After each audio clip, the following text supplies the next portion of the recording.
तो last class में हम लोगों ने इंट्रोडक्शन देखा था, है ना, कंट्रोल एंड कोऑर्डिनेशन का पढ़ा था। कंट्रोल क्या होता है, कोऑर्डिनेशन क्या होता है, और किस तरीके से जो नर्व सेल होती हैं वो इन्फॉर्मेशन को ट्रांसफर करती हैं हमारे सेंस ऑर्गन से ब्रेन तक, और ब्रेन से फिर इन्फॉर्मेशन आती है और फिर इफेक्टिव सेल जो होती है वो इफेक्ट करने में हेल्प करती है, ठीक है। और एक टर्म और पढ़ी थी हम लोगों ने रिफ्लेक्स एक्शन की, है ना। रिफ्लेक्स एक्शन क्या होता है, quick involuntary action toward any stimulus is called reflex action. और हम लोगों ने ये पढ़ा था कि जो रिफ्लेक्स एक्शन होता है बेटा वो कंट्रोल किया जाता है किसके द्वारा, स्पाइनल कॉर्ड के द्वारा। Reflex action is controlled by spinal cord. अच्छा देखो, जैसे कोई भी स्टिमुलस है,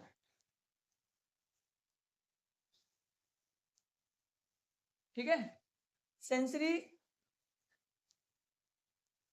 सेल बोल लो या फिर ऑर्गन बोल लो, उसको क्या करेगा, स्टिमुलस को सेंस करेगा, ठीक है। फिर वो इलेक्ट्रिकल इम्पल्स के रूप में इंफॉर्मेशन जाएगी स्पाइनल कॉर्ड के पास। कहाँ पे जाएगी, स्पाइनल कॉर्ड के पास। इलेक्ट्रिकल इम्पल्स के रूप में इंफॉर्मेशन कहाँ पे जाएगी, स्पाइनल कॉर्ड के पास, ठीक है। यहां से फिर से इलेक्ट्रिकल इम्पल्स के रूप में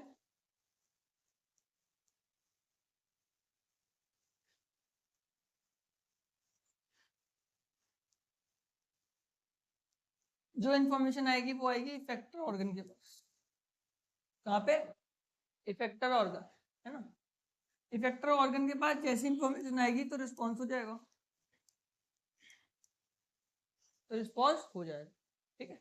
तो ये पूरा का पूरा pathway during which, during the process of reflex action, ठीक है। ये जो पूरा का पूरा पाथवे है नर्व इंपल्स का during the process of reflex action, this pathway is called reflex arc. The pathway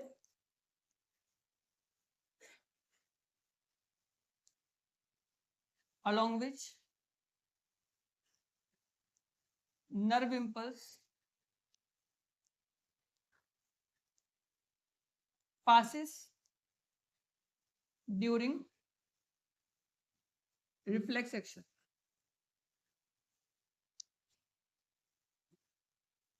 is called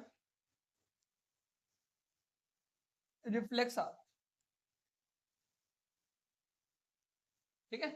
तो the pathway along which nerve impulse passes during reflex action is called reflex arc। तो वो पूरा का पूरा pathway है ना जहां से नर्व इंपल्स पास करते हैं during the process of reflex action, उसको क्या बोलते हैं, रिफ्लेक्स आर्क बोलते हैं, समझ गए। तो रिफ्लेक्स आर्क में स्टिमुलस, स्टिमुलस क्या करेगा, सेंसरी ऑर्गन क्या करेंगे, उसको सेंस करेंगे कि क्या चेंज आया हमारे आसपास में, है ना। वो इलेक्ट्रिकल इम्पल्स के फॉर्म में कहाँ पर जाएगा, स्पाइनल कॉर्ड के पास। स्पाइनल कॉर्ड बोलेगा कि भाई ये काम करो ना, हटा लो वहां से हाथ को। तो स्पाइनल कॉर्ड ने सिग्नल भेजा, स्पाइनल कॉर्ड ने सिग्नल भेजे इफेक्टर ऑर्गन को, इफेक्टर ऑर्गन ने क्या कर दिया, रिस्पॉन्स करवा दिया। तो ये जो रास्ता है इस रास्ते को क्या बोलते हैं हम लोग, रिफ्लेक्स आर्क बोलते हैं। समझ गए सारे बच्चे, ठीक है। नेक्स्ट देखो बेटा, हम लोग पढ़ रहे हैं नर्वस सिस्टम। क्या पढ़ रहे हैं, नर्वस सिस्टम क्या होता है बताओ।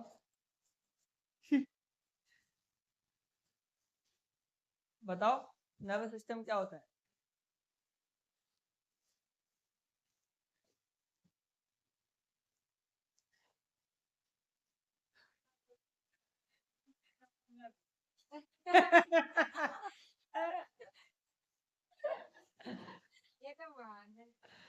देखो, जिस तरीके से डाइजेस्टिव सिस्टम डाइजेशन करने में हेल्प करता है, रेस्पिरेटरी सिस्टम रेस्पिरेशन करने में हेल्प करता है, उस तरीके से nervous system control and coordination करने में क्या करता है, हेल्प करता है, ठीक है।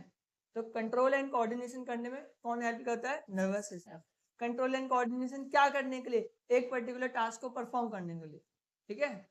चाहे वो टास्क ब्रीदिंग ही क्यों ना हो, मतलब चाहे वो टास्क वॉलेंट्री हो या फिर इनवॉलेंट्री हो, कोई सा भी टास्क हो, वो टास्क को परफॉर्म करने के लिए कौन रिस्पॉन्सिबल होता है, नर्वस सिस्टम, ठीक है।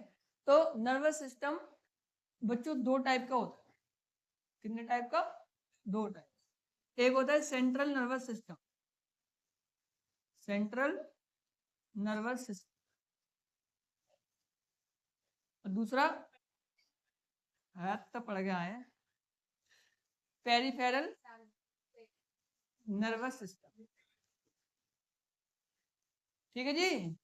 जो सेंट्रल नर्वस सिस्टम होता है उसको सीएनएस के नाम से जाना जाता है। Central nervous system is also called CNS. CNS मतलब central nervous system. And peripheral nervous system is, अरे वाह क्या बात, पेरिफेरल नर्वस सिस्टम पीएनएस। ठीक है। अच्छा देखो, जो सेंट्रल नर्वस सिस्टम होता है बेटा, उसमें आती है हमारी खोपड़ी के अंदर पाया जाने वाला ब्रेन। ठीक है। और रीढ़ की हड्डी के अंदर पाए जाने वाली स्पाइनल कॉर्ड। ठीक है। Central nervous system compose of brain and spinal cord. And peripheral nervous system, peripheral nervous system में बेटा हमारी नर्व सेल्स आती हैं। पेरिफेरल नर्वस सिस्टम में क्या आती हैं? Nerve cell. ठीक है। और ये जो नर्व सेल होती हैं ये भी दो टाइप की होती हैं। ये कितने टाइप की होती हैं? दो। एक होते हैं क्रेनियल और एक होती है स्पाइनल। ठीक है। एक क्रेनियल होती है और एक क्या होती है? स्पाइनल। नर्व, जो पेरिफेरल नर्वस सिस्टम होता है उसमें हमारी नर्व सेल्स आती हैं and these are of two kind, cranial and spinal. बेटा क्रेनियम, क्रेनियल वर्ड कभी भी आपको सुनाई देगा मतलब हमारी खोपड़ी होती है। ठीक है। खोपड़ी के अंदर क्या होता है? ब्रेन होता है। तो arises from brain, arises from, ये ब्रेन से अराइज करती है। ठीक है। और स्पाइनल से समझ में आ रहा होगा आप लोगों को, arises from spinal cord, arises from spinal cord, arises from spinal cord. तो नर्वस सिस्टम है ना, दो टाइप का होता है, एक central nervous system CNS and एक peripheral nervous system PNS. CNS में क्या क्या इंक्लूड होता है? ब्रेन और स्पाइनल कॉर्ड। और पीएनएस में आपकी क्या आती है? नर्व सेल आती है। Nerve cell are of two kind, cranial and spinal, cranial and spinal. Cranial nerves are those nerves which arise from brain. वो नर्व्स जो ब्रेन से अराइज होती हैं उन्हें क्या बोलते हैं हम लोग? क्रेनियल नर्व्स बोलते हैं। और spinal nerves are those nerves which arise from spinal cord. जो स्पाइनल कॉर्ड से अराइज होती है उन्हें क्या बोलते हैं हम लोग? स्पाइनल नर्व्स बोलते हैं। ठीक है, समझ में आया? तो हम लोगों ने नर्व सेल के बारे में पढ़ा, अब तक नर्व सेल के बारे में ही पढ़ रहे थे। फिर हम लोगों ने पढ़ा था किसके बारे में? रिफ्लेक्स एक्शन के बारे में। जब हमने रिफ्लेक्स एक्शन के बारे में पढ़ा था तो हमने स्पाइनल कॉर्ड को देख लिया था। ठीक है। Spinal cord is responsible performing reflex action. तो रिफ्लेक्स एक्शन को परफॉर्म करने के लिए रिस्पॉन्सिबल कौन होता है? स्पाइनल कॉर्ड होता है। ठीक है। अब हम लोगों को देखना है किसके बारे में? ब्रेन के बारे में। किसके बारे में देखना है हमको? ब्रेन के बारे में। तो देखो बेटा, जो ह्यूमन ब्रेन होता है, जो ह्यूमन ब्रेन होता है वो तीन पार्ट में डिवाइड होता है। ठीक है। ह्यूमन ब्रेन कितने पार्ट में डिवाइड होता है? तीन। फोर ब्रेन, मिड ब्रेन और हैंड ब्रेन। ठीक है। जो फोर ब्रेन होता है, पहले सबसे हम लोग फोर ब्रेन के बारे में पढ़ेंगे। Forebrain is most complex और specialize part of the brain. तो ब्रेन का सबसे ज्यादा कॉम्प्लेक्स और स्पेशलाइज पार्ट कौन सा होता है? आपका फोर ब्रेन होता है। ठीक है। Next, it consist of cerebrum. अच्छा इंपॉर्टेंट है ये बात। ठीक है, कि फोर ब्रेन में प्रेजेंट क्या होता है? Cerebrum. Cerebrum is present in fore brain. ठीक है। अभी एक वर्ड और आएगा, एक टर्म आएगी सेरिबेलम। तो सेरिबेलम और सेरिब्रम में कंफ्यूजन होना। Cerebrum is part of fore brain. Fore brain का पार्ट होता है सेरिब्रम। ठीक है। देखो, और ये लार्जेस्ट पार्ट ऑफ ब्रेन होता है। Fore brain is the largest part of our brain. हमारे ब्रेन का सबसे बड़ा पार्ट जो होता है वो क्या होता है? फोर ब्रेन होता है। अब देखना ध्यान से, ये थिंकिंग पार्ट होता है ब्रेन का। ये कैसा पार्ट होता है? Thinking part. और वॉलेंटरी एक्शन को क्या करता है? कंट्रोल करता है। Also it is stores information. और ये क्या करता है? इंफॉर्मेशन को स्टोर करता है। मतलब जो हम लोग याद करते हैं, है ना, याद नहीं रहता वो इसकी वजह से होता है ना। मतलब कुछ भी चीज स्टोर करनी होती है मेमोरी के अंदर में, वो कहाँ पे स्टोर होती है? फोर ब्रेन के अंदर में स्टोर होती है। और it is centre associated with the hunger. मतलब जब हमें भूख लगती है ना, that is also due to presence of this forebrain. ठीक है, समझ में आया? Forebrain is most complex part of the brain and it is the largest part of the brain. It contains cerebrum, cerebrum इसमें पाया जाता है। और यहाँ पर क्या क्या काम होता है बेटा? थिंकिंग पार्ट होता है ना, लर्निंग पार्ट होता है, और वॉलेंटरी एक्शन करने का पार्ट होता है। ठीक है, इंफॉर्मेशन को स्टोर करने के लिए होता है, और सेंटर एसोसिएटेड विद हंगर। समझ में आया सबको फोर ब्रेन का कॉन्सेप्ट? ठीक है। Next is mid brain. सबको समझ में आया फोर ब्रेन? ठीक है। नेक्स्ट बेटा midbrain. Midbrain control involuntary action such as change in pupil size. ये इंपॉर्टेंट है। ठीक है। तो प्यूपिल के साइज को चेंज करने के लिए, मतलब बढ़ाने के लिए या छोटा करने के लिए कौन कंट्रोल करता है? हमारा मिड ब्रेन करता है। इंपॉर्टेंट है बच्चों ये, ठीक है, ठीक है। प्यूपिल के साइज को कंट्रोल करता है कौन? Midbrain. Also reflex movement of the head, neck and trunk. Head, neck और ट्रंक की रिफ्लेक्स मूवमेंट जो होती है, अचानक से मूवमेंट होती है ना हमारी नाक गर्दन की, ठीक है, तो वो वो किसके द्वारा कंट्रोल होती है? मिड ब्रेन के द्वारा। तो reflex movement of head, neck and trunk is controlled by mid brain. Next is hind brain. Hind brain को फर्दर हम लोगों ने 3 पार्ट में डिवाइड करा है। Hind brain is further divided in 3 part. First one is cerebellum, second one is medulla, and the third one is pons, ठीक है। cerebellum, medulla and pons. cerebellum is the second largest part of the brain. largest part बताओ क्या है? cerebrum, cerebrum, ठीक है, वो first largest part है, और cerebellum is the second largest part. this cerebellum control the posture and behavior, balance, posture और balance. हमारी बॉडी पोस्चर को कंट्रोल करने में कौन हेल्प करता है? cerebellum। मतलब जब हम लोग लगा लेते हैं, है ना, जब हम लोग पौवा लगा लेते हैं, ठीक है, तो ये वाला सिस्टम जो होता है वो हैंग हो जाता है। ये वाला सिस्टम क्या हो जाता है? हैंग। जब ये वाला सिस्टम हैंग हो जाता है तो हम भी हैंग हो जाते हैं। तो हाथ अब हम लोग इधर उधर घूमते, बैलेंस नहीं बन पाता हमारे बॉडी, ठीक है, समझ में आया ना? Precision of voluntary action, example picking pen. मतलब प्रिसीजन मतलब कि सटीक, सही चीज उठाना, सही चीज उठाने के लिए या कोई वॉलेंट्री एक्शन करने के लिए सही तरीके से, तो उसमें भी ये कौन करता है? सेरिबेलम हेल्प करता है, ठीक है। नेक्स्ट है medulla. Medulla controls involuntary access such as blood pressure, salivation and vomiting. ये इंपॉर्टेंट है, ठीक है, वॉमिटिंग, सलाइवेशन और ब्लड प्रेशर को कंट्रोल किया जाता है मेडुला के। Last one is pons, regulation of the respiration. Rate of respiration को कंट्रोल करने में हेल्प करता है ये, ठीक है, रेट ऑफ रेस्पिरेशन को कंट्रोल करने में क्या करता है? हेल्प करता है pons. Also it connects brain with spinal cord. Pons जो होता है वो लास्ट पार्ट होता है हमारे ब्रेन का, और ये ब्रेन को स्पाइनल कॉर्ड से कनेक्ट करने का भी काम करता है। समझ में आया सबको? तो आज की क्लास में हम लोगों ने देखा कि रिफ्लेक्स आर्क क्या होता है। Reflex arc, reflex arc is a pathway along which nerve impulse passes during the process of reflex action. कि रिफ्लेक्स एक्शन के दौरान नर्व इम्पल्स कहाँ से पास करते हैं, उसको रिफ्लेक्स आर्क बोलते हैं।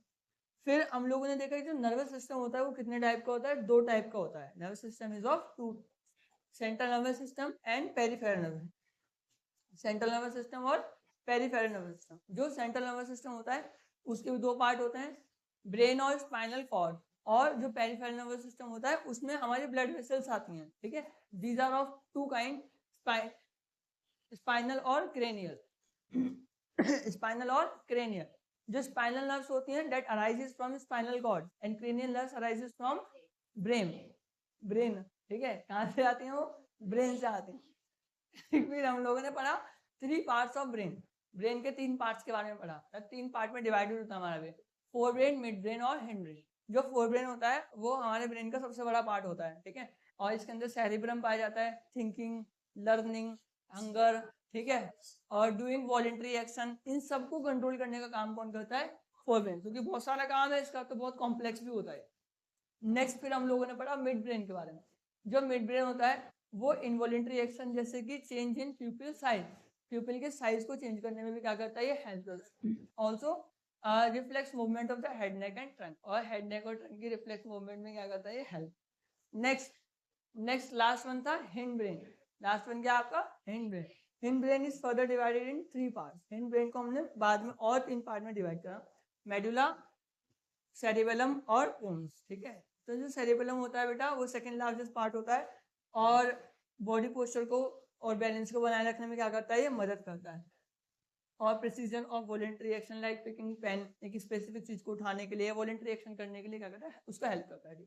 मेडुला जो होता है बेटा वो इनवॉलेंट्री एक्शन को कंट्रोल करता है, जैसे कि हमारा ब्लड प्रेशर हो गया, सलाइवेशन हो गया, वॉमिटिंग हो गया, इन सबको रेगुलेट करने में क्या करता है? ये हेल्प करता है, ठीक है।